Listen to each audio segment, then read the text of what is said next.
नमस्कार संस्कृत के प्रिय विद्यार्थियों, आप सभी का बहुत बहुत स्वागत है मैग्नेट ब्रेन्स हिंदी मीडियम पर। मैं पंकज तिवारी आज आपके लिए लेकर के आया हूं जो हमारा पाठ चल रहा था बिहार बोर्ड का पीयूषम बुक का। आप लोग ध्यान रखिएगा, आपकी जो बुक चल रही है कक्षा 9वीं के सभी विद्यार्थी इस बात को श्रवण करें कि जो हमारी पीयूषम नाम की बुक चल रही है उसी का हम अगला पार्ट लेकर के आपके समक्ष आए हैं। जो हमारा लेसन रहेगा यक्ष युधिष्ठिर संवाद।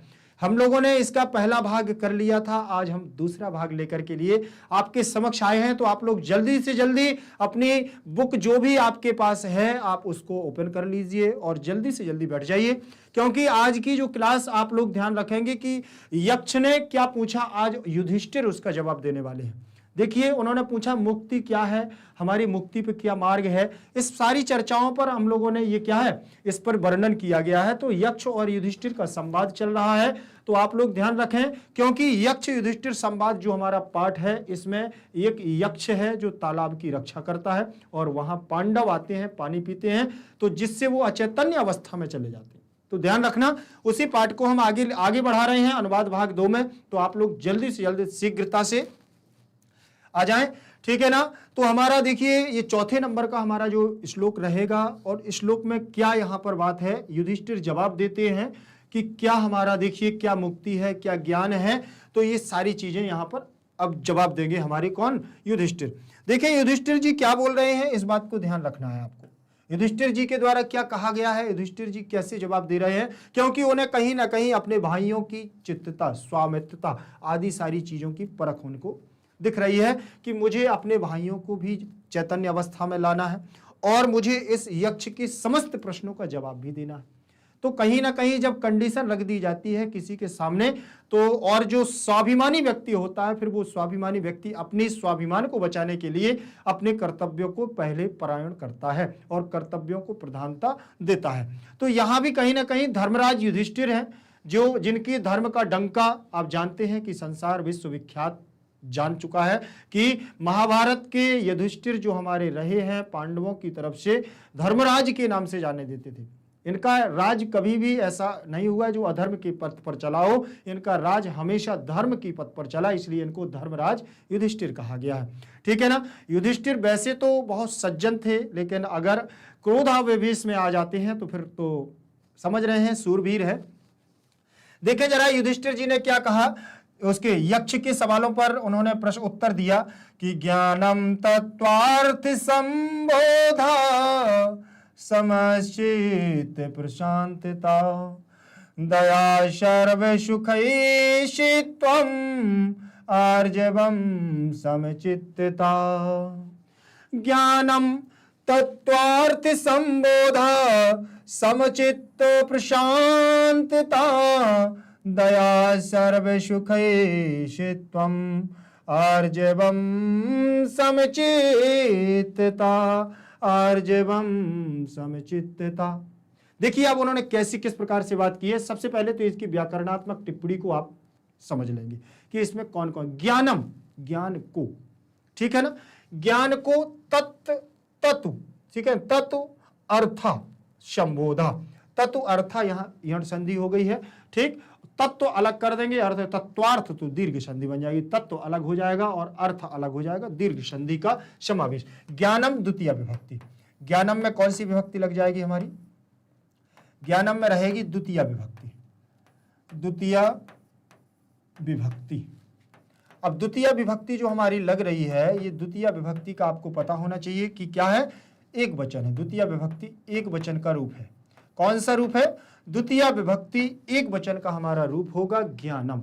अब मैंने आपको ये बताया ज्ञान को क्यों द्वितीय विभक्ति का एक वचन बताया है। वैसे तो ज्ञानम हमारा किस में बनेगा, प्रथमा और द्वितीय दोनों में बनेगा, ठीक, लेकिन अर्थ निकलेगा ज्ञान को, ज्ञान को। तो को किसका चिन्ह है, हमारी द्वितीय विभक्ति कर्म कारक का चिन्ह है को, इसीलिए इसको हमने द्वितीय विभक्ति माना है। क्योंकि नहीं तो आपको पता होना चाहिए कि ज्ञानम जो हमारा बनता है प्रथमा और द्वितीय में दोनों में बनता है। देखिए प्रथमा और द्वितीय विभक्ति में आपको दोनों चीजें बता रहा हूं, ध्यान रख लेना इस बात को। देखें ज्ञानम, ज्ञाने, ज्ञानानि, ज्ञानम ज्ञाने ज्ञानानि, ये ध्यान रखना, ये एक वचन, ये द्विवचन, ये बहुवचन, ठीक। फिर यहां पर द्वितीय विभक्ति में आएगा ज्ञानम ज्ञाने, ज्ञानानि, ज्ञानानि। ये प्रथमा द्वितीय समान है, जैसे फलम फले फलानि, फलम फले फलानि। प्रथमा द्वितीय समान रहता है, लेकिन यहां पर जो हमारा लगा हुआ है ये द्वितीय विभक्ति एक वचन का रूप लगा हुआ है, ज्ञानम। तत्व, तत्व प्लस अर्थ, ध्यान दीजिएगा क्या लिखा है, तत्व प्लस अर्थ। ठीक, तत्व प्लस अर्थ संबोधा। देखें जरा, ये लिखा हुआ है तत्व प्लस अर्थ संबोधा, संबोधा बना हुआ है ना, तत्व प्लस अर्थ संबोधा। तो यहां से आ हो गया और यहां आ, और जब दोनों वर्ण आमने सामने सवर्ण हो जाएं तो यहां सूत्र लग जाएगा अकह सवर्णे, अकह सवर्णे दीर्घा। अकह सवर्णे दीर्घा हमारा जो सूत्र लगेगा, और ये हमारा सूत्र क्या देगा आपको, और पूरी संधि बतलाएगा कि जब आमने सामने दोनों पदों में प्रथम पद का अंतिम वर्ण और द्वितीय पद का प्रथम पद आमने सामने सवर्ण हो जाए तो अक से सवर्णी आच परे हो तो क्या हो जाता है, दीर्घ हो जाता है, और आ मिलकर के आ बना लेता है। दीर्घ का मतलब ही है बड़ा, दीर्घ का मतलब ही है गुरु, दीर्घ का मतलब ही है दो मात्राएं, द्विमात्रिक वर्ण हो जाएगा और यहां बन जाएगा बड़ा आ। ठीक, तो शब्द हमारा बनेगा, फिर देखिए तत्व, स्वर निकल गया था इसमें से आ, तो ये हलंत पड़ गया, अब यहां पर आ जाएगा बड़ा आ, और अर्थ में से आ निकल चुका है तो यहां था, और भी इसके ऊपर हमारी रकार आ जाएगी और संबोधा शब्द आ जाएगा। ध्यान रखें इस बात को, ठीक है ना। अब यहां ये बन गया, अब इस आ की मात्रा लगेगी हमारी वा में, तो ये जब दोनों मिलेंगे तो पद बनेगा हमारा तत्वा। क्या बनेगा, तत्वा, और था जुड़ा हुआ है तो तत्वार्थ, और संबोधा शब्द ज्यों का त्यों हमारा पद में जुड़ जाएगा। ठीक, ये बन गया संबोधा। बना कि नहीं बना, तत्वार्थ संबोधा, तत्वार्थ संबोधा। तो यहां पर कौन सी संधि हो गई है, देखें जरा, तत्वार्थ संबोधा में दीर्घ संधि बन गई है। कौन सी संधि आ गई, दीर्घ संधि हो गई। ज्ञानम में द्वितीय विभक्ति का एक वचन लग गया है। फिर लिखा हुआ है समचित्त, समचित्त प्रशांतता, इसको रब करूं। ठीक, देखिए अब इसमें दिया उन्होंने समचित्त, समचित्त प्रशांतता, देख ले जरा, समः, समः प्लस चित्त, समः प्लस चित्त प्रशांतता, प्रशांतता। समझ में आया।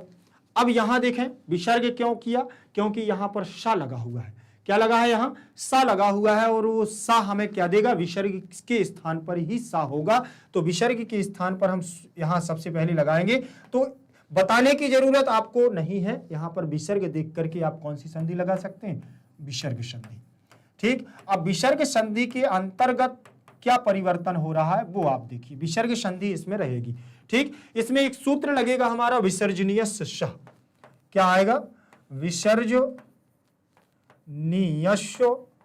विसर्जनीय श, विसर्जनीय से सह सूत्र हमारा इसमें लगेगा। तो विसर्ग के स्थान पर करेगा क्या, श कर देगा, ये सा हो गया।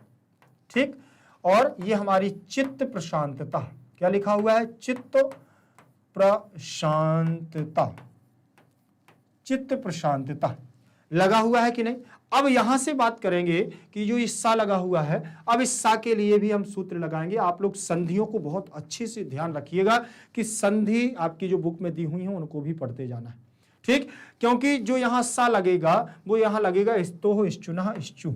कौन सा सूत्र लगेगा, स्तोह, इश्चुना, इश्चु, स्तोह, इश्चुना, इश्चु। अब इस सूत्र का मतलब क्या है, पहली बात तो ये देख लें, ये अगर आपको सरोते वाला सा दंतीय सकार दिखता है तो ये सीटी वाला सा हो जाएगा, और ता वर्ग का कोई वर्ण होगा तो चा वर्ग में परिवर्तन कर लेगा।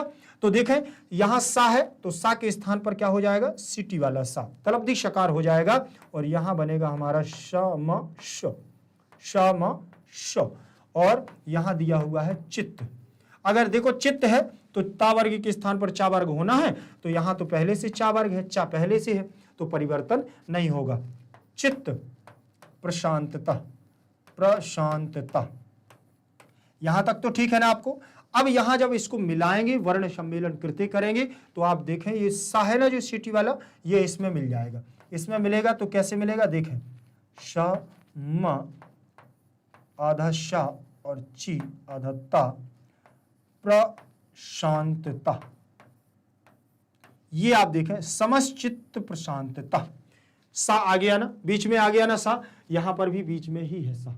अब यहां कैसे है, ये सा ऐसे भी आप लिख सकते हो, कैसे, ये सा आ गया और ये चा आ गया, जैसा इसमें लिखा है तो वैसे भी आप लिख सकते हैं। बनेगा कि नहीं बनेगा। चलिए, तो यहां पर भी आपको समझ में आ गया होगा कि हमारी संधि कौन सी है, विसर्ग संधि। देखिए मैं आपको एक एक शब्द पर क्यों चर्चा कर रहा हूं, क्योंकि आपको पता है अद्भुत बैच अद्भुत तरीके से देता है, एक एक शब्द पर चर्चा करेगा। अद्भुत बैच साधारण नहीं है।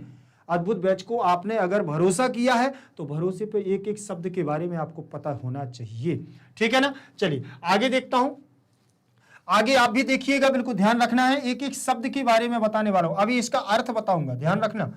अभी तो आप बस केवल शब्दों को परख करिए, शब्द हमारे कौन कौन से हैं, कौन कौन से। देखिए इसमें ये ज्ञानम द्वितीय का एक वचन लगा है, तत्वार्थ संबोधा में दीर्घ संधि लगी, तत्व प्लस अर्थ शब्द, ठीक। तो तत्व के अर्थ को संबोधित किया गया है, ज्ञान को माना गया है। और समः चित्त, समः चित्त, चित्त माने होता है हमारा क्या, मन, और प्रशांतता माने होता है शांति की ओर, ठीक। दया, दया में प्रथमा विभक्ति एक वचन, जैसे दया शब्द हमारा स्त्रीलिंग है, दया शब्द क्या है हमारा, स्त्रीवाची है। जैसे आप लोगों ने बहुत बार देखा होगा रमा, रमा देखा होगा, कथा देखा होगा, भाषा देखा होगा, ठीक है ना, भाषा देखा होगा, और राधा देखा होगा, पुष्पा देखा होगा, ठीक है ना, पुष्पा सीता देखा होगा।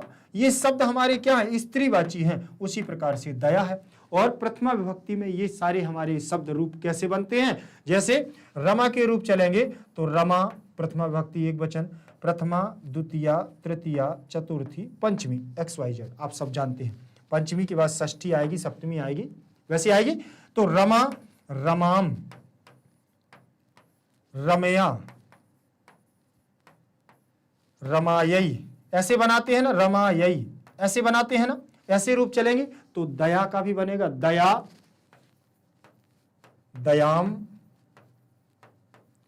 दयया, दयया, दयायई, दया यही बनेगा कि नहीं बनेगा, दया यही बनेगा। एक समान रूप चलेंगे, चाहे कोई भी उठा लीजिए आप, सारे एक समान रूप चलेंगे। तो यहां मैं बात कर रहा था कि देखो प्रथमा विभक्ति, कौन सी विभक्ति है, प्रथमा विभक्ति का एक वचन का रूप दया है और रमा है। तो दया हमारा कहां का हुआ, स्त्रीवाची शब्द है, प्रथमा विभक्ति एक वचन का रूप हुआ दया।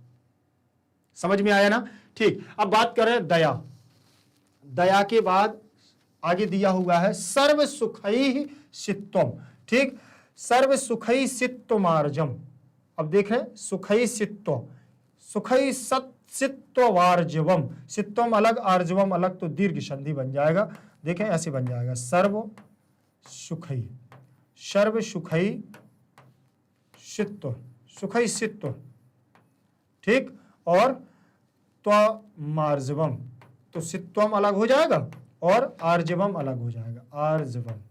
यहां पर भी हमारी विसर्ग संधि बन जाएगी, क्योंकि आर्जवम का आ इसमें मिल जाएगा पूर्णतः, ठीक है ना। तो ये बड़ा मा बन जाएगा, ठीक। व्यंजन से स्वर का समावेश होगा, व्यंजन संधि होगी। समचित्तता, समचित्तता समान रूप से चित्त, ध्यान रखने वाली। समझ में आया आपको, यहां पर इतना समझ में अगर आ गया होगा तो आप सारी चीज समझ जाएंगे, ठीक। अब किसी भी श्लोक का अर्थ निकालने के लिए सबसे पहले क्या किया जाता है, व्यवस्थित क्रम। क्या किया जाता है, व्यवस्थित क्रम। क्यों किया जाता है, देखिए कोई भी श्लोक हम गा करके पढ़ सकते हैं ना, श्लोक को हम लयबद्ध तरीके से पढ़ सकते हैं। जैसे अभी मैंने ही आपको बताया, अभी एक बार और पढ़ूंगा जब आगे बढ़ूंगा। तो जैसे हम किसी श्लोक को, देखिए आप साधारण पढ़ेंगे तो श्लोक अच्छा नहीं लगता है। आप भी देखिएंगे, जैसे हमने पढ़ दिया ज्ञानम तत्वार्थ संबोधा समचित्त प्रशांतता दया सर्व सुखई सित्वम आर्जवम समचित्तता। जैसे मैं आपको ऐसे भी पढ़ा सकता हूं, ऐसे पढ़ाएंगे कोई मतलब नहीं, ठीक, क्योंकि आपको जो लय से आप श्लोक पढ़ेंगे जल्दी से आपको कंठस्थ हो जाएगा, याद हो जाएगा, ये सबसे पहली बात। ठीक, तो अब इसको जब मैंने आपको अच्छी लयबद्ध तरीके से बताया तो उन्होंने ये बात बतलाई है, हमारा व्याकरण शास्त्र ये कहता है कि जो हमारे श्लोक होते हैं पद्य होते हैं, क्योंकि श्लोकों को हम पद्य कहते हैं और पैराग्राफ को, कहानी को हम गद्य कहते हैं, तो श्लोकों को पढ़ने के लिए एक छंदोबद्ध रचना की जाती है। छंदोबद्ध रचना का मतलब ये होता है छंद अलंकार उसमें समावेश किए जाते हैं, मात्राओं को लय तुक, इसको लय तुक के साथ बनाया जाता है और इनके शब्दों को हम इधर से उधर कर देते हैं, किसके लिए, ताकि हम गा सकें, इनको अच्छे से पढ़ सकें। कैसे, ज्ञानम तत्वार्थ संबोधा समचित्त प्रशांततः दया सर्व सुखैषि त्वं आर्जवम समचित्तता। लास्ट में ता आया है ना, तो लय मिल गई है, तुक मिल गई है। अब उसका अर्थ निकालना है तो हमें व्यवस्थित क्रम में ले जाना पड़ेगा, और व्यवस्थित क्रम का मतलब होता है अन्वय। अन्वयः, देखो ये लिखा हुआ है अन्वयः, और व्यवस्थित क्रम होता है हमारा अन्वयः। तत्व अर्थ संबोधा, देखें यहां तत्व अलग आ गया, अर्थ अलग आ गया, संबोधा अलग आ गया। तत्व अर्थ संबोधा ज्ञानम, ज्ञानम बाद में आ गया। अब हम क्या कर रहे हैं, परिवर्तन कर रहे हैं, स्थान परिवर्तन कर रहे हैं, चेंज कर रहे हैं। यहां से जो शब्द हमें पहले रखना है उसको हम पहले रखेंगे, जो बाद में रखना है उसको बाद में रखेंगे।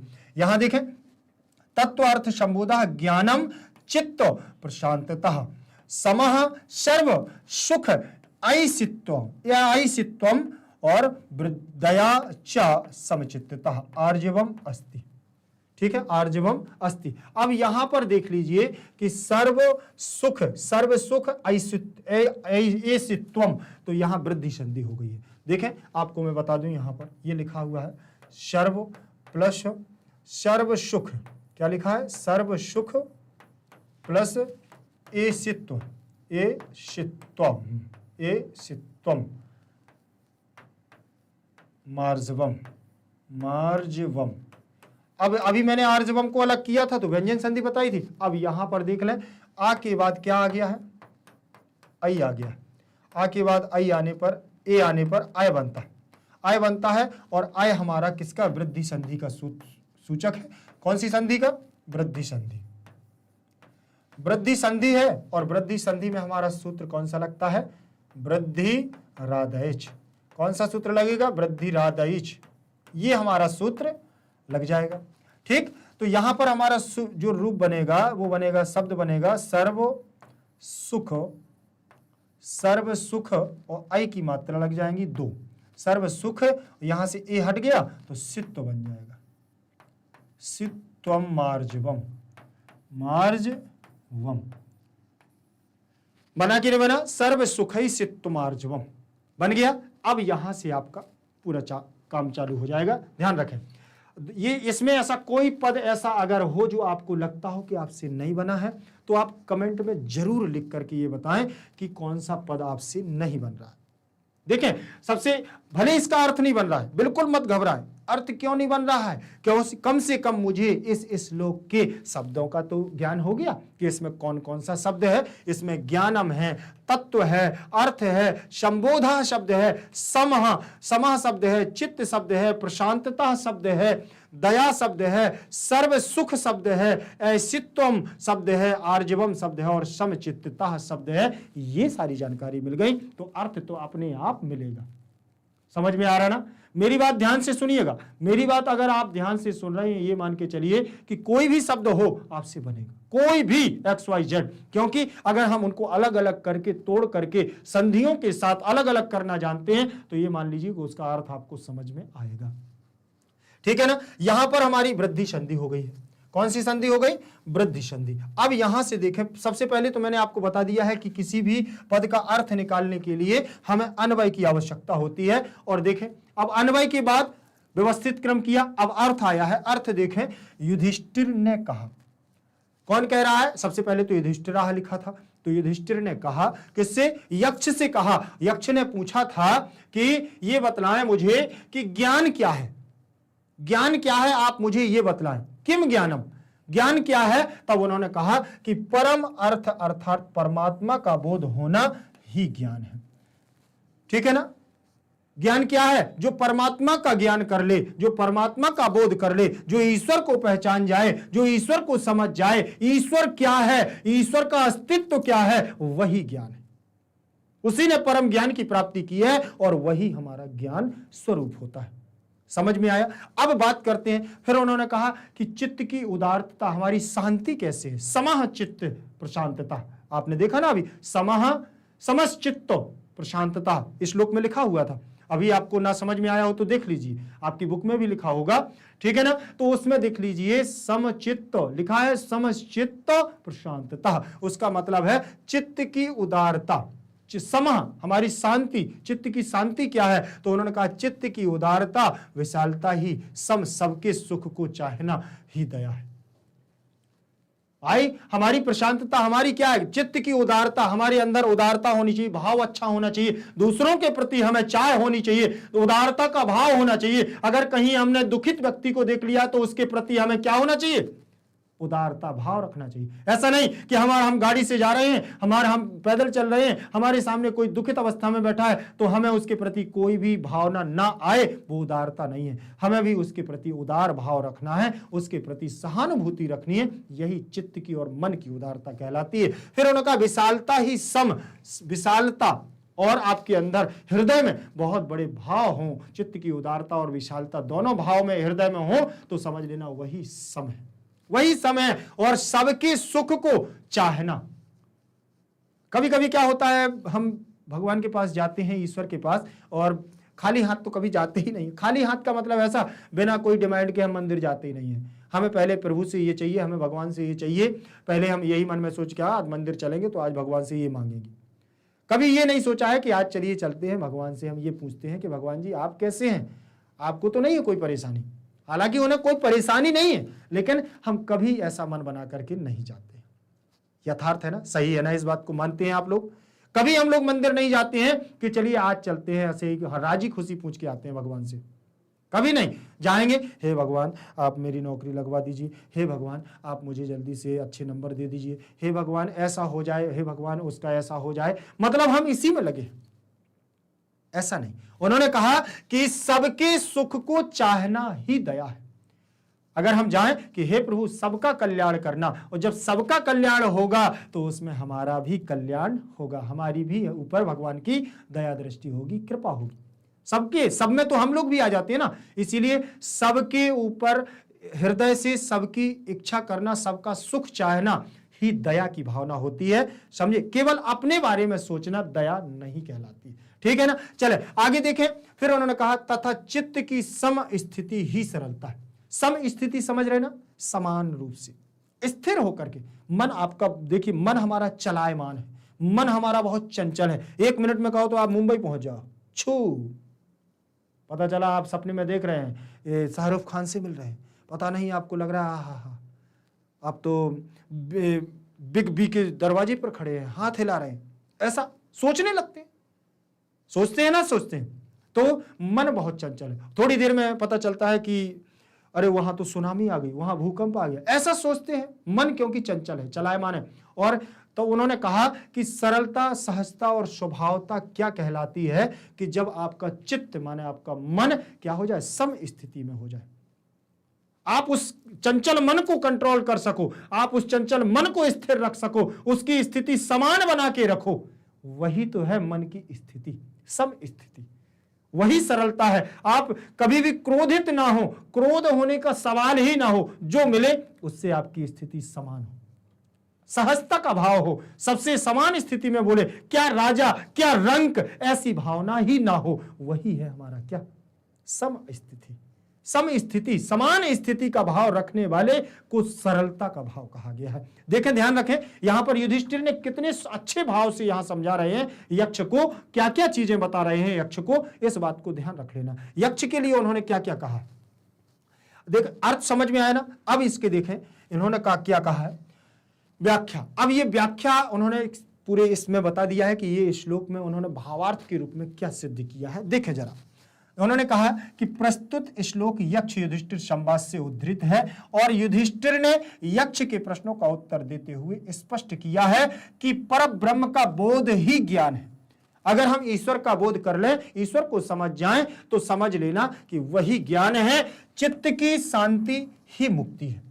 मुक्ति क्या है? अगर आपका मन शांत है तो समझ लेना आप मुक्त हो गए हैं, आपको मुक्ति मिल गई है। बोले वो मुक्ति बतला दीजिए, मुक्ति क्या है? हमें मुक्ति मिल जाए, हम इसे सांसारिक जीवन से मुक्ति मिल जाए, यही तो मुक्ति है। अगर आपका चित्त शांत हो गया, आपका मन शांत रहने लगा, समझ लेना आप मुक्त हो गए, आपकी मुक्ति मिल गई है। सबके सुख की कामना दया है, सबके सुख की कामना करना ही दया है, और तथा समचित्तता ही सरलता है। समचित्तता ही सरलता है। तात्पर्य यह है कि जिसे ज्ञान की प्राप्ति हो जाती है वह सरल हृदय, दयावान तथा शांत चित्त हो जाता है। उन्होंने सीधा तात्पर्य बता दिया है, पूरे श्लोक का भावार्थ क्या है उन्होंने कह दिया, जिससे ज्ञान की प्राप्ति हो जाती है, जो ज्ञानी हो जाता है और वह सरल हृदय अपने आप ही हो जाता है। उसका हृदय अपने आप स्वभाव से ही सरल हो जाता है, दयावान हो जाता है, उसको दया आने लगती है सब पर, और शांत चित्त हो जाता है। शांत चित्त हो जाता है। ऐसा व्यक्ति किसी भी विषम परिस्थिति में विचलित नहीं होता। जो ऐसा व्यक्ति होता है जिसका मन शांत होता है और जो ज्ञानवानी होता है, वो किसी भी परिस्थिति में हो, चाहे कितनी भी विकराल समस्या क्यों ना आ जाए, वो क्या है, अपने पथ से विचलित नहीं होता है और वह अडिग रहता है, बल्कि सबकी शुभ कामना प्रकट करता है। और फिर भी अपना चाहे कितने भी विषम परिस्थिति में हो, लेकिन वह दूसरों की भलाई और दूसरों की अच्छाई के लिए ही कार्य करता रहेगा, सभी को शुभकामनाएं प्रकट करता रहेगा, तथा सबके साथ समान व्यवहार करेगा। तथा सबके साथ क्या करता रहेगा? समान व्यवहार का भाव रखता रहेगा। ध्यान रखना, आप लोग ध्यान रखें कि प्रत्येक श्लोक में कितना निहित भाव छपा हुआ है, जो अगर आप इसको आराम से पढ़ते रहेंगे, अच्छे भाव से देखते रहेंगे, आपसे पूरा बनता रहेगा, अच्छे से बन जाएगा पूरा। ध्यान रख लेना इस बात को, ठीक। फिर इसके बाद उन्होंने दिया है आगे क्या दिया है, देखें 5वें नंबर के श्लोक में यक्ष फिर दोबारा दूसरा प्रश्न पूछने लगता है, और यक्ष क्या कहता है ध्यान से सुने, ठीक है। यक्ष कहता है कि कह शत्रुर्दुर्जया पुंसाम कश्च व्याधिरनंत कहा को वा स्यात् पुरुषा साधुरसाधु पुरुषश्च कहा। ध्यान रखना, क्या कह रहा है कि कह शत्रुर्दुर्जया पुंसाम कश्च व्याधिरनंत कहा को वा स्यात् पुरुषा साधुर असाधु पुरुषश्च कहा। असाधु पुरुषश्च कहा। देखें क्या, कौन शत्रु है, कौन व्याधि है, कौन रोग है, और कौन पुरुष है, कौन सज्जन पुरुष है और कौन असज्जन पुरुष है, यही भावार्थ है। अभी मैं आपको सारी चीजें बता रहा हूं, लेकिन उससे पहले ये जान लेना है कि ये है क्या, ये कहां से आया है, इसमें शब्द कौन कौन से हैं। आधा हमको पता ही ना चले कि ये शब्द कौन से हैं, हमको अगर ये पता नहीं चलता है कि शब्दों में कौन कौन से शब्द समाहित किए गए, तो समझ ले अर्थ को जान लेना ही सब कुछ नहीं है। एक एक शब्द का अर्थ जानना हमारे लिए जरूरी है, शब्द को जानना हमारे लिए बहुत जरूरी है, केवल अर्थ को पहचानना नहीं। ध्यान रख लेना इस बात को। चले आगे देखते हैं। फिर उन्होंने क्या कहा। सबसे पहले तो ये जाने, कहा हमारा सर्वनाम रूप है, क्या है, किम का रूप आप लोगों ने देखे होंगे। किम क्या है, ये किम दिया हुआ है। किम माने होता है क्या, किम का मतलब क्या होता है, क्या। और इसके रूप चलते हैं प्रथमा द्वितीय, सर्वनाम रूप है, ध्यान रखें, प्रथमा द्वितीय तृतीया चतुर्थी, ऐसे रूप चलते हैं, ठीक है ना, प्रथमा द्वितीय तृतीया चतुर्थी। तो किम माने क्या। अब इसके रूप चलेंगे तो एक वचन, द्विवचन और बहुवचन में, ठीक है ना, एक वचन, द्विवचन, बहुवचन। तो यहां से बनेगा कहा, कऊ, का, कहा, कऊ, का, ठीक है ना, ठीक है ना, कहा, कऊ, के बनेगा, के, कहा, कऊ, के। अब यहां बनेगा कहा, कम, केन, कसमई, ऐसे आप लोगों ने देखे होंगे, ये प्रश्नवाचक चिन्ह बनाते हैं। तो कहा हमारा प्रथमा विभक्ति एक वचन में रूप बना है। किस में बना है, प्रथमा विभक्ति एक वचन का रूप हमारा बना हुआ है कहा। तो यहां पर भी कहा है और इसका अर्थ है क्या, इसका क्या, ठीक है ना। और हम अर्थ निकालेंगे तो कौन, कौन, शत्रु दुर्जया। अब यहां से देखना, शत्रु दुर्जया लिखा हुआ है लेकिन रा भी है ऊपर, ठीक, दा के ऊपर रा है, तो यहां बनेगा हमारा क्या, शत्रु, विसर्ग रहेगा और दुर्जया ऐसे बनेगा, दुर्जया बनेगा कि नहीं बनेगा, शत्रु प्लस दुर्जया बन गया। अब यहां देखें विसर्ग के स्थान पर रा हो गया, ये रा आया ना ऊपर, ये रा ऐसे ही आएगा। कैसे आएगा, जब यहां हम सूत्र लगाएंगे विसर्जनीयस्य सह। कौन सा सूत्र, विसर्जनीयस्य, विसर्जनीयस्य सह, विसर्जनीयस्य सह सूत्र लगाएंगे तो यहां पर हमारा सा बनेगा। इसमें देखिए कौन सा, शत्रु, तो सा हो जाएगा यहां शत्रु श प्लस दुर्जया, क्या बनेगा, दुर्जया। देख रहे हैं ना आप, अब ये दुर्जया बन गया। अब यहां पर जब सा हो गया है तो सा के स्थान पर अब क्या लाना है, रा लाना है। तो कैसे बनेगा, सस जुसो रू, कौन से सूत्र से, सस जुसो रू। ये हमारा ग्रामर का देखिए, हमारी व्याकरण का सूत्र कहता है कि जहां पर ये सा आया है उस सा के स्थान पर क्या कर दो, रू बना दो। तो यहां पर मैंने क्या कर दिया है, शत्रु श की जगह रू कर दिया, रू कर दिया, और दुर्जया हमारा शब्द आ गया, दुर्जया। ठीक है ना, ये समझ में आ गया। अब यहां पर सूत्र जो ये रा में ऊ है ना, ऊ को हटाएंगे हम कैसे, उपदेशे अजनुनासिक इत, उपदेशे अजनुनासिको इत, उपदेशे अजनुनासिक इत से हम क्या करेंगे, इत संज्ञा करेंगे और तस् लोपा से लोप करेंगे और यहां से हम रा को, रा में से ऊ को हटा देंगे। जब ऊ स्वर निकल जाएगा तो रा बन जाएगा आधा, आधा हो जाएगा। व्यंजन से स्वर निकल जाने पर क्या हो जाता है, वह आधा हो जाता है। अर्थात अनवग भवति व्यंजना, व्यंजन हमेशा आधा होता है, अधूरा होता है। अब यहां रा हो गया। अब जब इनको मिलाएंगे तो ये रा के पीछे अगर स्वर होता तो रा पूरा हो जाता, लेकिन ये रा हमारा कहां जाएगा, ऊपर जाएगा। तो कैसे जाएगा देखना, शत्रु और दु, दु के ऊपर रा चला जाएगा और जया ये बन जाएगा, दुर्जया। शब्द बन गया शत्रु दुर्जया। क्या बन गया, शत्रु दुर्जया। तो कौन सी संधि यहां पर हमारी बनेगी, विसर्ग संधि। कौन सी संधि रहेगी, विसर्ग संधि, विसर्ग संधि हमारी रहेगी। ध्यान रख लेना इस बात को। अब यहां पर हम बात करते हैं क्या, कि यहां दे दिया शत्रुजय, पुंसाम, पुंसाम दिया हुआ है, पुंसाम में द्वितीय विभक्ति। ठीक, कश्च में कहा धन चा, कश्च, कहा धन चा, क्या बनेगा, कहा धन चा। तो यहां पर भी हमारी विसर्ग संधि होगी और सीटी वाला सा आएगा। कैसे आएगा वो मैं आपको बता रहा हूं, ध्यान रखें। कहा धन चा बनेगा, कहा प्लस चा।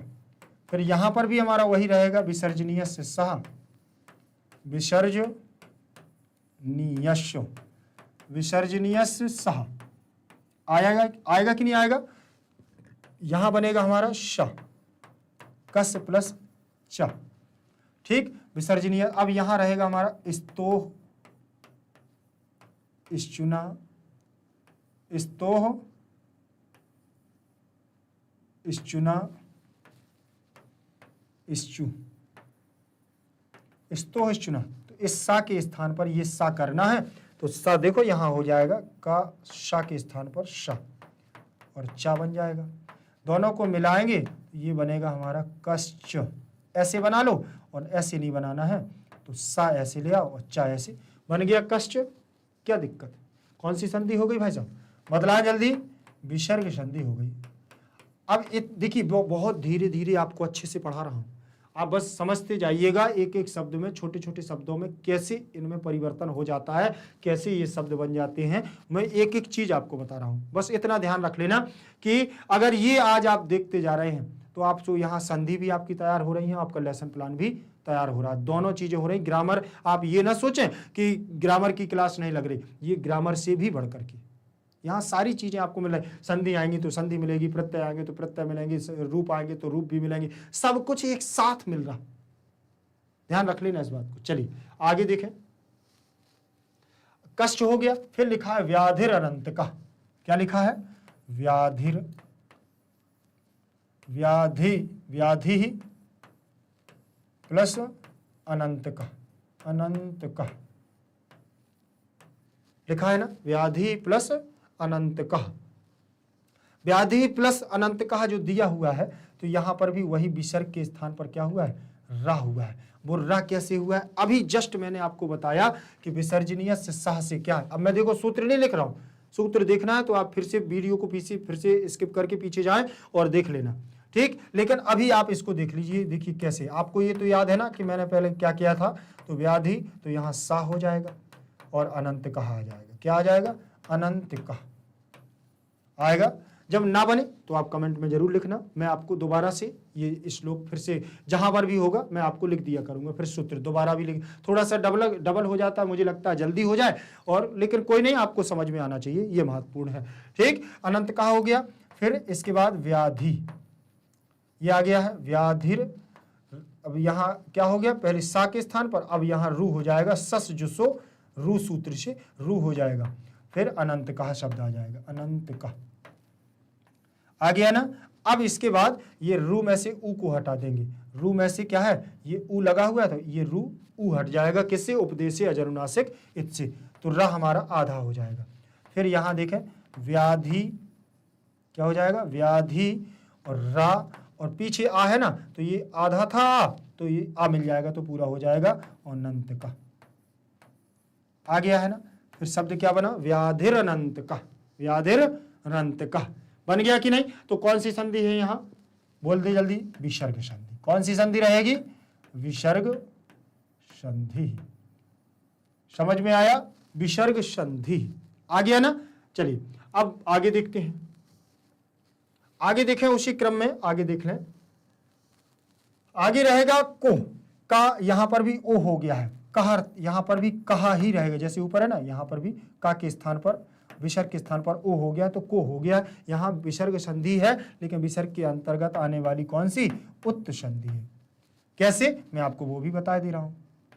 कहा प्लस वाह अलग अलग है, फिर भी आप यहां पर धन का चिन्ह लगाएं तो विसर्ग हो गया। यहां पर विसर्ग के स्थान पर ओ हो जाएगा, और आ और उ मिलकर के यहां क्या बना लेगा? ओ, तो ये बन जाएगा को वाह, तो यहां विसर्ग की उत्त संधि हो जाएगी, ठीक। फिर लिखा स्यात् पुरुषः, साधुर असाधु। यहां और एक बार देख लीजिए, ये लिखा हुआ है साधुर, साधु प्लस असाधु। जैसे अभी ऊपर किया ना व्याधि प्लस अनंत कहा, तो यहां पर हो जाएगा हमारा साधु प्लस असाधु, ठीक। इतना ध्यान रखना। यहां पर विसर्ग के स्थान पर पहले होगा शा, फिर शा के स्थान पर होगा रू, ठीक है ना। फिर रू के स्थान पर होगा ऊ, तो ये रा हो जाएगा आधा, असाधु का आ मिल जाएगा, असाधु का आ मिल जाएगा तो रा हो जाएगा पूरा, आ चला जाएगा इसमें मिल गया। फिर यहां आएगा साधु, ठीक, और ये आ गया साधु।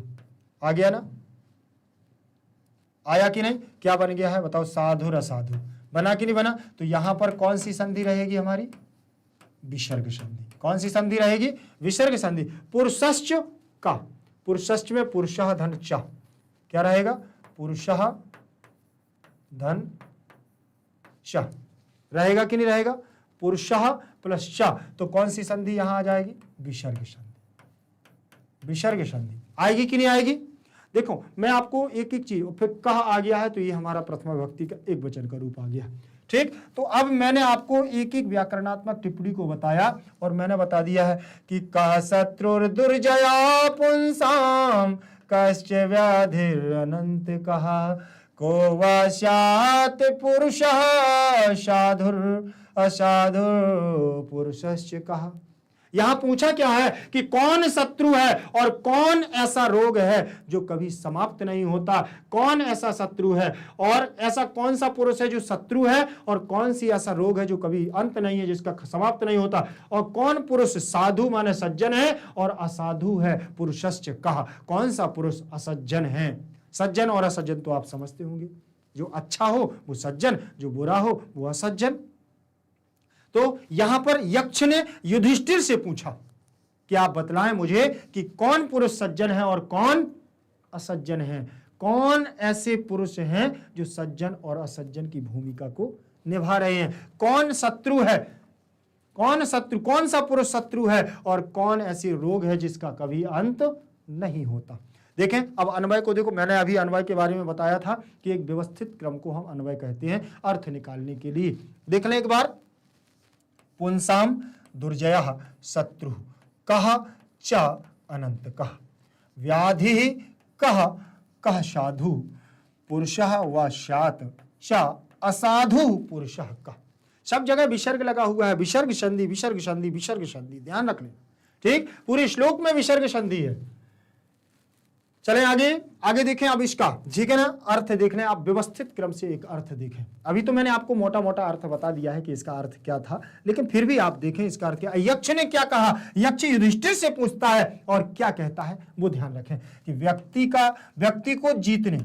को जीतने में कठिन शत्रु कौन है, जो व्यक्ति को जीतने से रोकता है।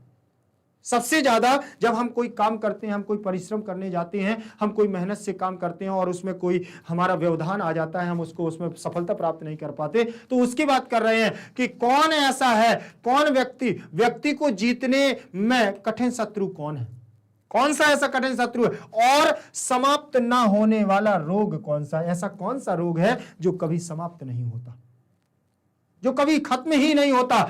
कौन सज्जन व्यक्ति होता है और कौन असज्जन व्यक्ति होता है, हे राजन, हे युधिष्ठिर, मुझे ये बतलाइए। यक्ष पूछता। यक्ष बहुत सारे प्रश्नों को संग्रह करके एकत्रित करके रखे हुए हैं, किसके लिए, युधिष्ठिर से पूछने के लिए।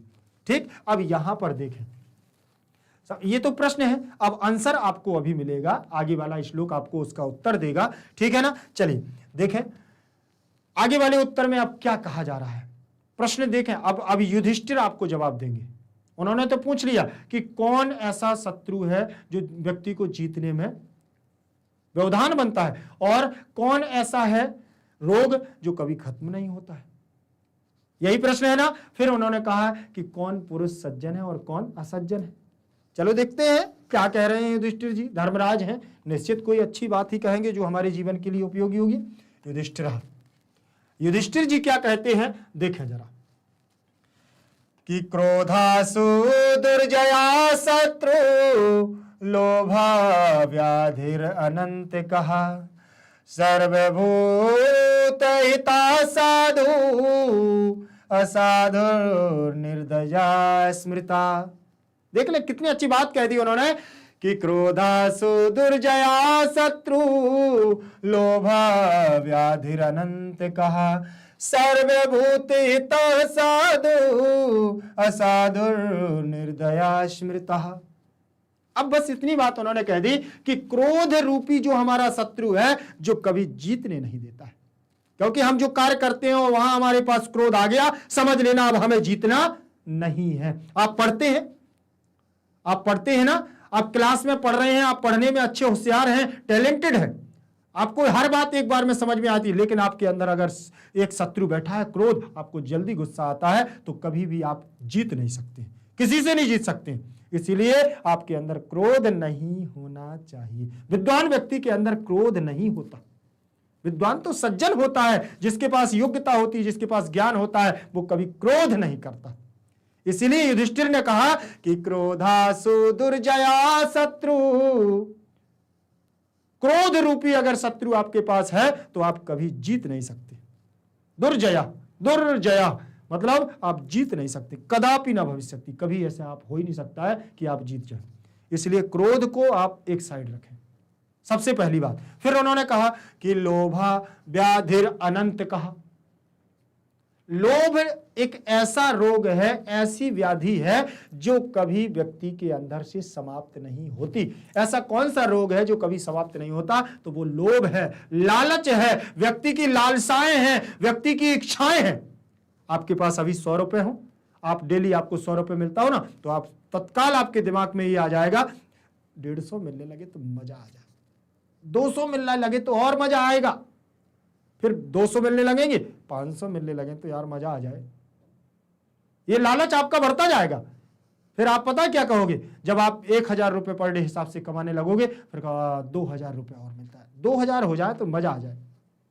ये लालच है, और ज्यादा लालची व्यक्ति हमारे लिए हानिकारक है। लोभाविष्टा चक्रधरा, पहला पाठ पढ़ चुके हो इसके पहले वाला। लोभाविष्टा चक्रधरा, लोभ नहीं करना चाहिए, समझ रहे ना। इसीलिए लोभी पुरुष हमेशा क्या है, चक्र घूमता रहता है उसके ऊपर, ध्यान रख लेना इस बात को। फिर उन्होंने क्या कहा कि सर्वभूत हिता साधु सर्वभूत अर्थात जो संसार के समस्त प्राणियों के हित चाहने वाला होता है वो सज्जन होता है।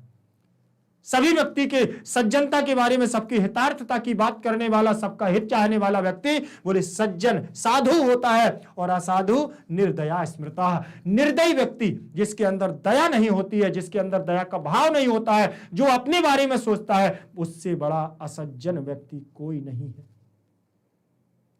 जिसे ये नहीं पता कि वृद्धों के साथ कैसा व्यवहार करना, बच्चों के साथ कैसा व्यवहार करना, बड़ों के साथ कैसा व्यवहार करना है, अपने के साथ वालों के साथ कैसा व्यवहार करना है, और जिसे निर्दय बना दिया जाए, जिसके हृदय में दया ही ना हो, ऐसा व्यक्ति असज्जन होता है। ऐसा युधिष्ठिर ने कहा। मैं नहीं कह रहा, युधिष्ठिर कह रहे हैं यक्ष से, उनके सवालों का जवाब दे रहे हैं राजा युधिष्ठिर। धर्मराज युधिष्ठिर कितनी अच्छी बात कहते हैं, चलिए एक बार और देख लीजिए। यहां दुर्सु दुर्जया, क्रोधा में प्रथमा, सुदर्जया में प्रथमा विभक्ति का एक वचन लगा हुआ है। शत्रु लोभा, शत्रु प्लस लोभा, ठीक है ना। लोभो आप कर सकते हैं, यहां लोभो भी कर सकते हैं, लोभो लिखा है ना, वहां भी विसर्ग ही है, ठीक है ना। तो वहां विसर्ग की उत्त संधि हो जाएगी। अगर यहां विसर्ग लगा दिया जाएगा तो यहां पीछे व्याधिर लिख दिया जाएगा, व्याधि, व्याधि प्लस अनंत का, अनंत का। बहुत सारे पद है, देखिए एक साथ मैंने इतने सारे पद कर दिए, ठीक। यहां पर विसर्ग, यहां विसर्ग, यहां विसर्ग, तीनों जगह। यहां विसर्ग के स्थान पर होगा क्या, रा, और यहां विसर्ग के स्थान पर होगा उ, यहां होगा विसर्ग के स्थान पर उ, और यहां पर होगा विसर्ग के स्थान पर देखिए व्याधि रा, ये होगा, ठीक। यहां उत्त हो करके ओ हो जाएगा, और यहां लोभा है तो ये रा हट करके इसके ऊपर चला जाएगा, और यहां रा में आ पीछे का मिल जाएगा, तो ये अनंत कहा बन जाएगा। पूरे में विसर्ग संधि है, यहां से इतने में लेकर के पूरे में विसर्ग संधि है। कौन सी संधि है, विसर्ग संधि है। सर्वभूत हिता में प्रथमा का एक वचन लगा है। साधुर असाधुर निर्दया, इसमें भी पूरे में विसर्ग संधि है। कौन सी संधि है, विसर्ग। देख लीजिए, अभी मैंने साधु का तो बता दिया था आपको, साधु प्लस असाधु, साधु प्लस असाधु, असाधु विसर्ग हो जाएगा और निर्दया, निर्दया हो जाएगा। यहां पर विसर्ग के स्थान पर रा हो जाएगा, और यहां पर भी विसर्ग के स्थान पर रा हो जाएगा। ये रा यहां चला जाएगा, और ये आ में असाधु का आ मिल जाएगा, तो साधुर असाधुर निर्दया, तो यहां पर भी हमारी कौन सी संधि हो जाएगी, विसर्ग संधि। अभी मैं सारे सूत्र आपको बता चुका हूं इसके पहले, ध्यान रख लेना, इसीलिए मैं यहां पर सूत्र नहीं बचा रहा हूं, ठीक।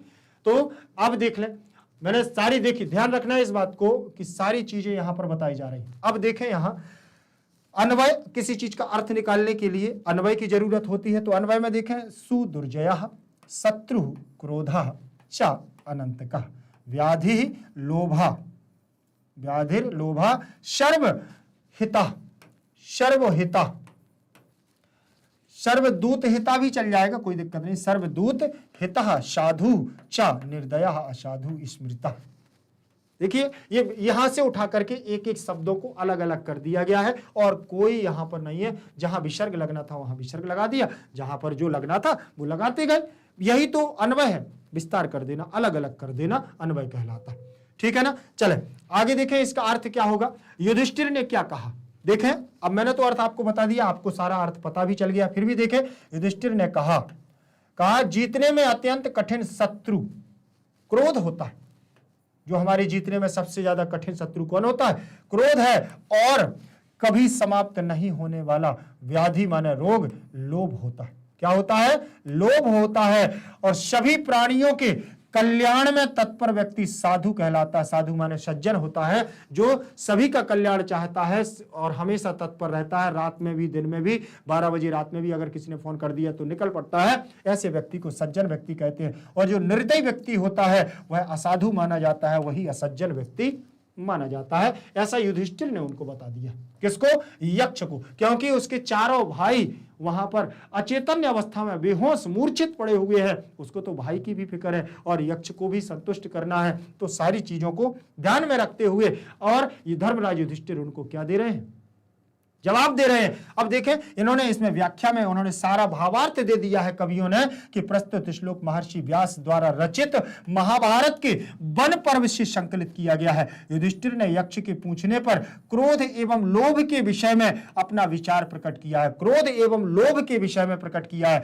कि क्रोध मनुष्य के अंदर निवास करने वाले सारे जुल्मों का कारण है। जितने भी हम अपने द्वारा बुरे कर्मों को करते हैं तो वो हमारा सब कुछ कौन करवाता है? क्रोध करवाता है।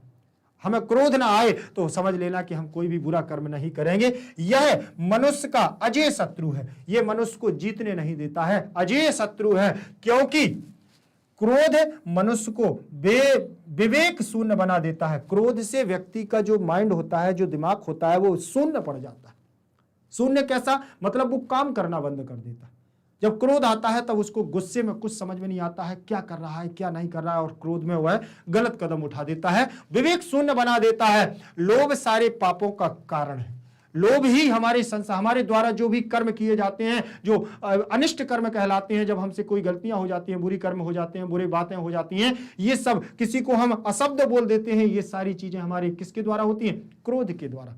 कभी झगड़ा होता है ना मित्र से, तो वो बहुत 2-2, 3-3 साल, 10-10 सालों का पुराना दोस्त होता है, और कभी झगड़ा हो जाए तो हमारे मुंह से गलत शब्द, गालियों का प्रयोग हो जाता है, शब्दों का प्रयोग हो जाता है, जिससे कि वो क्या होता है? वो क्रोध करवा देता है, और हमारे वर्षों की दोस्ती क्या हो जाती है? टूट जाती है। लोभ के कारण ही मनुष्य निकृष्ट व्यक्ति के आगे पीछे करता है। निकृष्ट व्यक्ति, लोभ जो होता है, लालच जो होता है, तो कभी अगर कोई व्यक्ति लालच दे देता है तो जो बुरा व्यक्ति भी है उसके पीछे पीछे व्यक्ति चलने लगता है। ठीक है ना? तो ये भी कहीं ना कहीं निकृष्ट का मतलब यही है, गिरे से गिरा, से नीच व्यक्ति के सामने भी वह क्या है? फिर आगे पीछे करने लगता है। क्रोध इतना है। तथा अपमानित जीवन व्यतीत करता है, फिर उसका कोई मान सम्मान नहीं रह जाता है। और फिर क्या है? लोभ नहीं करना चाहिए, लालच नहीं करना चाहिए, क्योंकि लालच से व्यक्ति फिर अपने आप का आत्मसम्मान खो देता है, अपमानित हो जाता है, उसका अपमान होने लगता है। साधु उसे कहते हैं जो सबके कल्याण के लिए तत्पर होता है, अग्र रहता है। असाधु क्रूर स्वभाव के होते हैं। जो हमारे असज्जन व्यक्ति होते हैं वो क्रूर स्वभाव के होते हैं, उनके अंदर दया नहीं होती है। जब कभी उनसे हेल्प मांगते हैं तो वह क्या कहते हैं? अरे नहीं, मैं नहीं करूंगा, मैं तुम्हारा नौकर नहीं हूं, ऐसा नहीं हूं, वैसा नहीं हूं। ऐसे व्यक्ति जो होते हैं उनको हम क्या कहते हैं? उनको हम असज्जन कहते हैं। सबके साथ निर्दयतापूर्ण व्यवहार करने वाले व्यक्ति को हम असज्जन व्यक्ति कहते हैं। इन्होंने इस व्याख्या में उसी जो भावार्थ ऊपर बताया है उसको और उन्होंने विस्तार करके, जो अपनी भाषा में, जो हम संसार में सब लोग जानते हैं, उस भाषा में उन्होंने यहां पर क्या है? व्यक्त कर दिया है। ठीक है ना? तो हो सकता है ये आप लोगों को ये समझ में आया होगा, ये अर्थ समझ में आया होगा कि क्या हमारा भाव है, क्या हमारा इसका तात्पर्य है, क्या इससे मिलने वाला है। क्योंकि ये संपूर्ण जो भी यक्ष से युधिष्ठिर बातचीत कर रहा है, किस लिए कर रहा है? क्योंकि उसे अपने भाइयों की भी फिक्र है और उसे यक्ष को भी संतुष्ट कर। यही तो धर्मात्मा का सवाल होता है। धर्मात्मा, जो धर्मराज होता है, जो ज्ञानी पुरुष होता है, वो कभी अपना फायदा नहीं देखता, वो दूसरों के भी लाभ के बारे में जानता है। क्योंकि वो पहले यक्ष को संतुष्ट करना चाहता है, फिर इसके बाद अपने भाइयों को पुनर्जीवित चैतन्य अवस्था में लाना चाहता है। नहीं तो और कोई होता, आज के हम लोग होते तो सबसे पहले, अरे तुमने मेरे भाइयों को मूर्छित कैसे किया, खड़ा हो पहले, उससे पहले झगड़ा करता, क्रोध करता। इसीलिए धर्मराज युधिष्ठिर ने क्या है? ये क्रोध नहीं किया, शांतिपूर्वक सज्जनता का भाव दिया और यक्ष के सवालों का जवाब दिया। अब यक्ष स्वयं उसके भाइयों को क्या कर देगा? होश में ला देगा। इसीलिए हमेशा हमें अपनी, जब भी हम कभी ध्यान रखना कि हमारी किसी से बातचीत होती है, कभी कोई काम बिगड़ जाता है, तो हमें बहुत शालीनता से बातचीत करनी चाहिए, क्योंकि शांत भाव से किया गया कार्य हमेशा सफलता की प्राप्ति दिलाता है। ध्यान रख लेना इस बात को। चलिए, ये क्लास हमारी यहीं तक रहेगी और आगे हम बहुत जल्द आपके लिए लेकर के आएंगे, इसलिए आप हमारे साथ बने रहिएगा अद्भुत बैच के साथ। और अद्भुत बैच के द्वारा आपको बहुत बहुत थैंक यू, धन्यवाद, नमस्कार।